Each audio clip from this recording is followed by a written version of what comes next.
Earlier today, I spoke with a woman who claims to be the aunt of that child. She says that child was with her brother, and they were being babysat by an older cousin when tragedy struck. Police say the child was shot and killed on this plaza near 76 and Mill Road around 8:46 p.m. Monday night. And in this surveillance video, you see a person get out of a black car where allegedly the shooting happened. A crowd then gathers. Minutes later, police arrive at the scene. According to officials, that child was 9 years old. The Milwaukee County Medical Examiner says the boy was killed just 3 days before his 10th birthday. A 42-year-old Milwaukee man and a 14-year-old boy were taken into custody. Police have not said what led up to the shooting. Now, the medical examiner says that the ID of that boy will be released once the family is notified. MPD say that the investigation is ongoing and charges are pending. Here in Milwaukee, Yukari Nakayama, CBS 15. Here we go here. All right. If you are immediate family or friends of the victim, of the defendant of this particular criminal complaint, or you are immediate family or friends of the victim of this particular criminal complaint, all of the information I am disseminating is already a public record, so I am not sharing any information that is not already a public record. So hashtag that part, hashtag facts. Deborah Sykes, great afternoon. I love you. I appreciate you. Tiffany Guy, great afternoon. I love you. I appreciate you. Cyrus Hall of Famer Caldwell, great afternoon. I love you. I appreciate you. Nicole Lewis, great afternoon. I love you. I appreciate you. Dino Myrick Jr., great afternoon. I love you. I appreciate you. State of Wisconsin versus Benny Montez Young. Benny Montez Young. 7917 West Winfield Avenue, Milwaukee, Wisconsin. Date of birth 7/25/80. Count one. So this is not for this current 4-year-old. Wait till you get that information. But I gotta let things kind of play out before before I can talk about it the way that I need to talk about it. But count one, neglecting a child, consequences, death. The above named defendant on or about Monday, July 24th, 2023, at 6412 North 76th Street in the city of Milwaukee, being a person responsible for the welfare of a child, HS, with a date of birth 7/27/13. Remember, this happened in 2023. Through his failure to take action for reasons other than poverty, did negligently fail to provide necessary care so as to seriously endanger the physical, mental, or emotional health of the child, and the child suffered death as a consequence. Class D felony, $100,000 fine, 25 years in prison, or both. Count two, obstructing an officer on or about Monday, July 24th. Dr. Rissalong, great afternoon. I love you. I appreciate you. Valerie Walton, great afternoon. I love you. I appreciate you. On or about Monday, July 24th, 2023, at 6412 North 76th Street in the city of Milwaukee, did knowingly obstruct an officer while such officer was doing an act in an official capacity and with lawful authority. Class A misdemeanor, $10,000 fine, 9 months in jail, or both. Probable cause. Now, I just need y'all to make sure that y'all follow me. But you better not slip. Because, the meat of this receipt, which I'm so happy to have now, was released on February 12th, 2024. So just 8 days ago. Kimberly Carver Wilder, great afternoon. I love you. I appreciate you. And thank you for joining me earlier today. Great information. I love you and appreciate you. All right. Probable cause. At approximately 8:46 p.m. on July 24th, 2023, a 911 call was placed regarding a shooting that occurred at 6412 North 76th Street in the city of Milwaukee. Tiffany Moore, great afternoon. I love you. I appreciate you. In the city of Milwaukee. Complainant knows this location is a plaza with multiple businesses. including a liquor store, nail salon, tobacco shop, and other businesses. First responding officers arrived on scene and located HS, date of birth 7/27/13, in the black seat of a black Cadillac CTS with the license plate number, with a Wisconsin plate number of ARU 3950 that was in the parking lot of the plaza. Officers removed HS from the vehicle. He had an apparent gunshot wound to the right side of his face, and life-saving measures were attempted but unsuccessful. HS succumbed to his injuries and was pronounced deceased on scene at approximately 8:58 p.m. An officer made contact with SS, date of birth 3309, on scene, who provided an initial statement to police. SS indicated that the victim, HS, was his brother, and that HS found a gun on the ground in the parking lot and did not believe it was real, and that HS pointed the gun at himself and pulled the trigger. Part of the receipts, because I'm going to make comparisons with receipts, the family members that had got on the live the day after that happened, we talked about it here on blowradio.com. We're talking about it wasn't his brother, and it was this, it was that, it wasn't that. And I'm like, well, I heard that it was his brother that ended up shooting him. I know it wasn't. Y'all ain't got y'all shit together. Y'all just, that's why I hate social media and all of that shit. Well, the receipt says it absolutely was his brother. But his brother was giving his story on saying that that HS, his younger brother, found the gun on the ground in the parking lot by this liquor store and did not believe it was real, and that HS pointed the gun at himself and pulled the trigger. We'll get to that more as I continue to read this receipt, aka a criminal complaint. The officer made contact with an adult male subject identified as the above-named defendant, Benny Young, on scene, who provided an initial statement to police. The defendant stated that SS and HS are siblings, and that he, the defendant, was coming out of the store and the kids found the gun on the ground. The defendant stated he did not own a pistol and that he was just babysitting SS and HS. The defendant indicated that SS and HS must have found the gun on the ground outside of the car. The defendant also asserted he did not know what happened to the gun that was used, and that he did not see anyone grab the gun, and that he never owned a gun.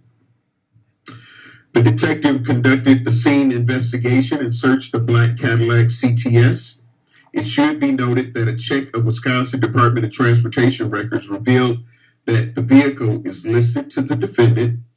The victim had been shot inside the Cadillac, and there was a substantial amount of blood in the vehicle. So the 10-year-old was shot inside the Cadillac truck. So the detective also located a single .380 caliber casing on the passenger floorboard, and there was an unfired .380 caliber cartridge also in the vehicle. And two unfired .380 caliber cartridges were located on the ground outside of the vehicle in the parking lot. The detective also spoke to a witness on scene, DNR, who provided the following information. DNR and her husband were walking home from church and were cutting through the aforementioned parking lot. While in the parking lot, they heard a single gunshot, but were unsure of where it came from. Shortly thereafter, they heard screaming and walked over to the black Cadillac. DNR stated that a young man, SS, was yelling about how his brother shot himself in the car. DNR then went up to the vehicle and saw the victim, HS, unconscious. DNR stated that an adult male with a gray shirt came up to the vehicle and removed a firearm from the black seat, and that person then held it near his waistband while pacing back and forth. A short time later, he handed off the gun to a different adult male subject who approached the scene. That second male subject took the gun and then left the scene with a female in a black sedan vehicle. DNR stated that the plate on that vehicle that fled with the gun was GJ1E5M. DNR called 911, and during that phone call gave the dispatcher that plate number. DNR stated that as she was about to help pull HS out of the vehicle to do CPR, that is when squads arrived. Those squads began rendering aid to HS. The detective reports that he also responded to the scene. While being briefed as to what happened, the detective was notified that a black Ford Focus with a plate GJ1E5M arrived on scene. The detective made contact with the driver of that vehicle, JH, who immediately alerted the detective that there was a pistol in his trunk that the defendant provided to JH earlier. The detective then received consent to look in the trunk and found a silver and black .380 pistol, which was recovered and placed in Milwaukee police inventory. The firearm was identified as a silver over black Beretta Pico .380 semi-automatic handgun with the serial number PC029403. The detective then interviewed JH, who provided the following information. JH and his fiancee DM went to the tobacco store in that same plaza. DM was driving the vehicle, DM's black Ford Focus, and their two small children, ages 5 and 7, were also in the vehicle. JH stated they arrived at the tobacco store at around 8:35 to 8:45 p.m. JH stated he went into the tobacco store and was in line to get cigarettes when he suddenly heard loud commotion coming from the parking lot. JH stated he looked outside and saw people standing around a black Cadillac. At that point, he noticed a teenager, SS, and noticed the defendant, who is JH's cousin. JH indicated he did not notice the defendant's vehicle in the lot prior to that time. JH described SS as extremely upset and crying. JH stated that he, JH, went out to the defendant's Cadillac and the defendant was frantic and pacing back and forth. As JH approached, the defendant was yelling, "What the fuck, man? I'm going to go to jail. I'm going to kill myself." JH stated that he then saw that the defendant was holding a silver and black pistol clutched near his stomach as the defendant paced back and forth. JH stated the defendant then provided JH with the silver and black pistol, and JH went back to the Ford Focus. JH stated he put the pistol in a McDonald's bag. JH indicated that when he got in the Ford, DM alerted him that the teenager, SS, was stating he killed himself. JH stated he called the defendant's brother, TM, and told TM that something was wrong with the defendant and that someone had shot themselves. JH stated he then drove his fiancee and kids home, then went to TM's mother's house with the gun that the defendant gave him, which JH placed in the trunk of the Ford Focus to meet with TM. JH stated that TM and TM's mother, who was also the defendant's mother, told JH that he should return to the scene and give the gun to the police. JH stated he was nervous, so then went and stopped at home and then returned to the scene to give police the silver and black handgun. JH identified a photograph of the defendant indicating that that was Benny Young, JH's cousin. A detective also spoke to DM, JH's fiance, who provided the following information. She drove JH to the tobacco store with their kids in the car and parked in the parking lot in front of the tobacco store. JH went into the store and DM remained in the vehicle with the children. DM heard a gunshot close to where she was parked and then saw a subject, SS, exit the front passenger seat of a black Cadillac, the defendant's vehicle. DM stated she recognized the Cadillac was JH's cousin, who was the defendant, Benny Young, vehicle. DM then saw a teenage boy exit the vehicle frantically, and he was stating, "My little brother just shot himself." DM saw a female approach and look into the vehicle and claimed that the victim had a pulse. DM then observed the defendant exit the nearby liquor store. DM saw the defendant walk to the Cadillac and then drop his bag and fall to his knees and began to yell, while the teenager, SS, was yelling that someone shot themselves. DM saw the defendant open the driver's door of the Cadillac and enter the vehicle, then exits the vehicle moments later with a pistol. DM saw the defendant acting erratic and crazy as he exited the Cadillac. DM stated that JH then approached the defendant and then returned to the Ford Focus with the pistol. DM confirmed that JH contacted TM and that JH then took her and the kids home. DM identified a booking photo of the above-named defendant, Benny Young, as the person she knew to be JH's cousin. Now the beauty of my receipts. the beauty of my receipts is, what is it, y'all? Video cameras. Video cameras. Devarcher Swanigan, great afternoon. Love you, appreciate you. Ship, great afternoon. Love you, appreciate you. Ayubai Adamumi, great afternoon. Love you, appreciate you. Macbone, great afternoon. Love you, appreciate you. L.A. Fleming, great afternoon. Love you, appreciate you. Jamil Harris, great afternoon. Love you, appreciate you. Rita Q, great afternoon. Love you, appreciate you. Let's see what happened on the video.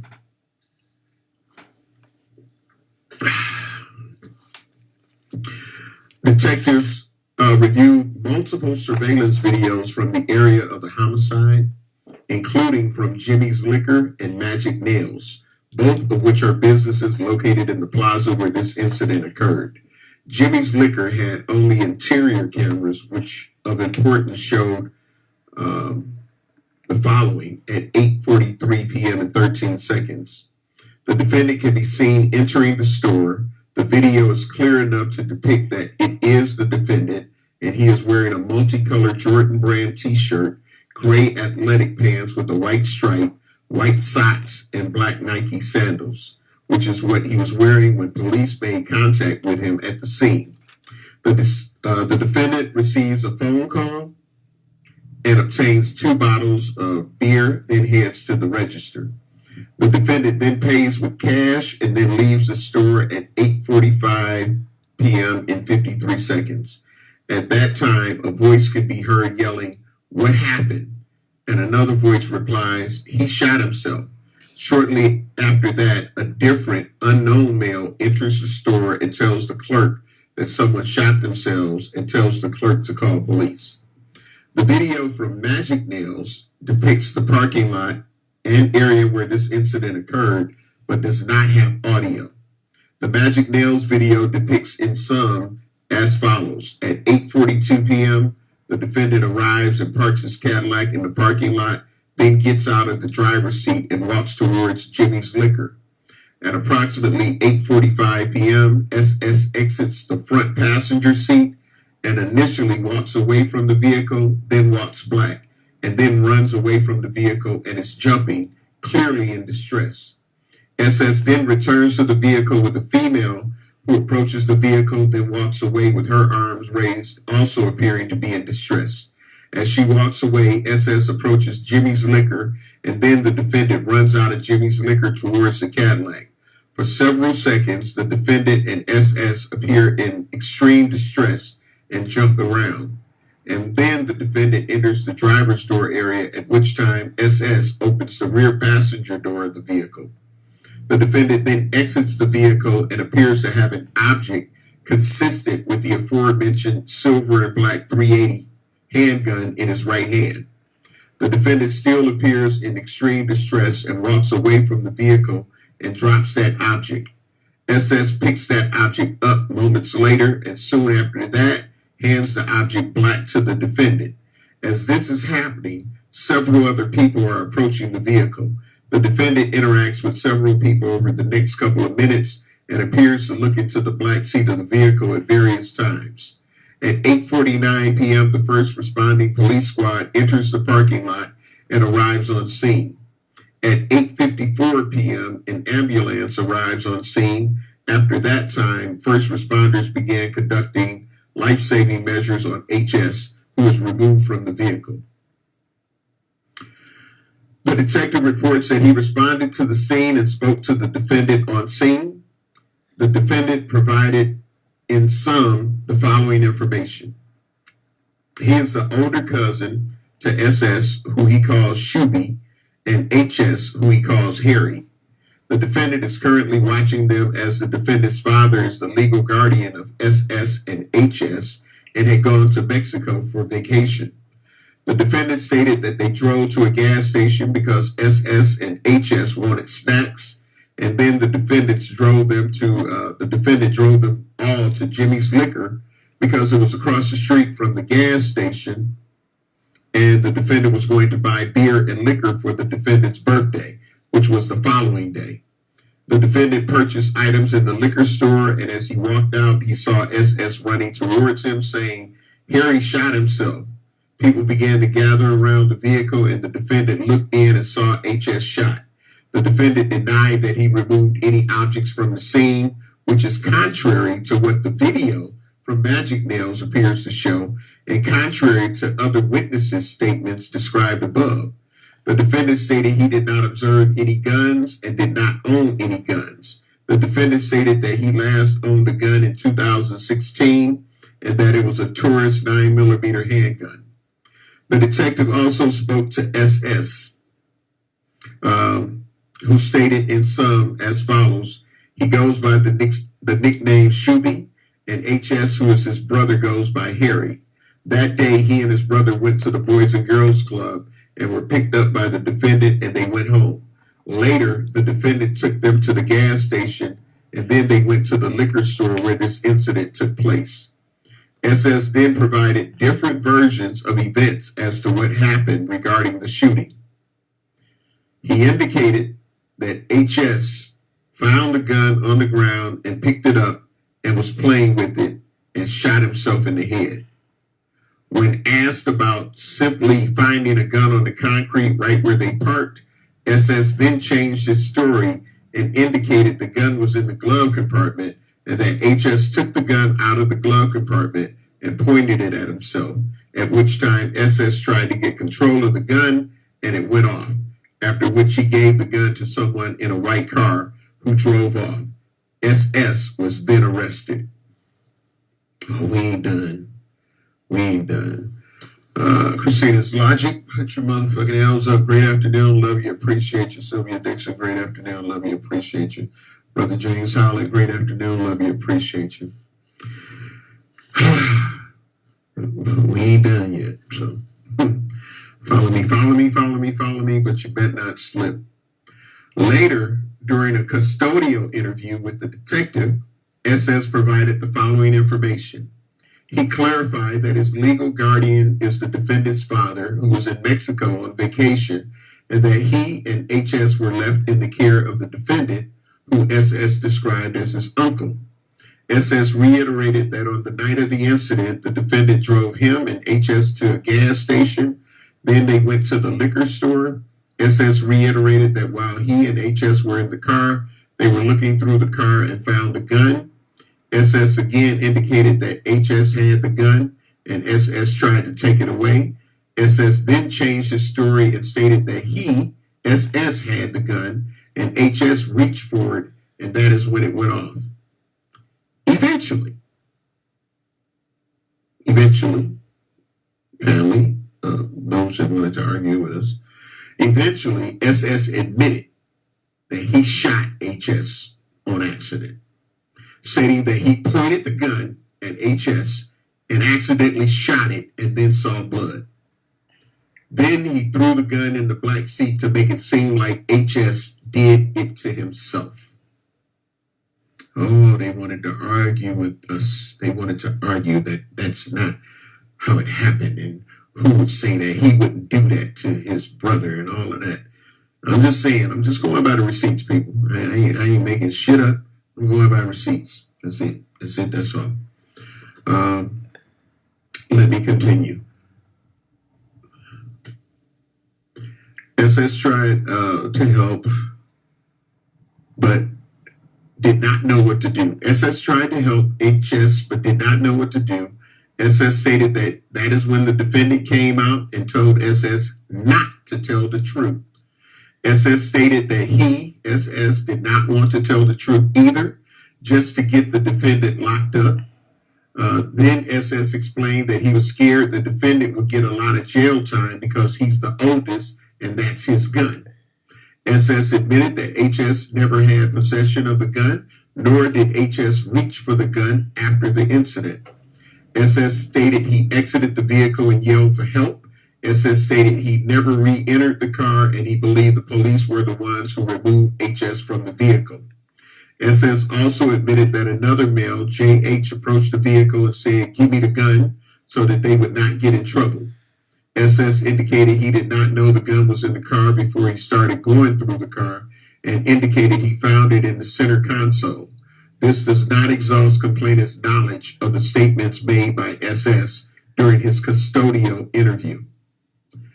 Complainant states that a check with U.S. Department of Justice Bureau of Alcohol, Tobacco, and Firearms and Explosives, ATF, of the aforementioned Beretta 380 handgun with serial number PC029403 revealed that the listed purchaser of that firearm was the defendant, Benny Young.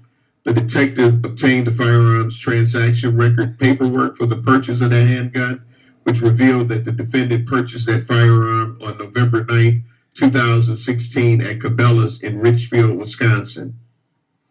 Complainant knows that the aforementioned firearm was test fired by a member of the Milwaukee Police Department's Fusion Division, and the casing was compared to the casing recovered from the Cadillac by the detective as described above. The preliminary conclusion from that examination is that the casing from the Cadillac was fired by that 380 firearm. Complainant knows that Dr. Joseph Calderero, an assistant medical examiner employed by the Milwaukee County Medical Examiner's Office, monitored an autopsy conducted by Dr. Charles Rohr, a fellow. The preliminary conclusion was that the cause of HS's death was a gunshot wound of the head that entered on the right side of HS's face, and it traveled front to back and upward. There was no exit wound, and an 85-grain deformed projectile was recovered from HS's head during the autopsy. Based on the above stated information, complainant asserts that the defendant failed to properly store his Beretta 380 firearm and keep it away from children, leaving it available to two minor children, SS and HS, ages 14 for the SS and 9 respectively, who easily obtained access to that firearm, resulting in SS shooting and killing HS. Furthermore, while on scene and speaking to the police, the defendant intentionally lied to police to attempt to obstruct the investigation into what caused HS' death. End of complaint.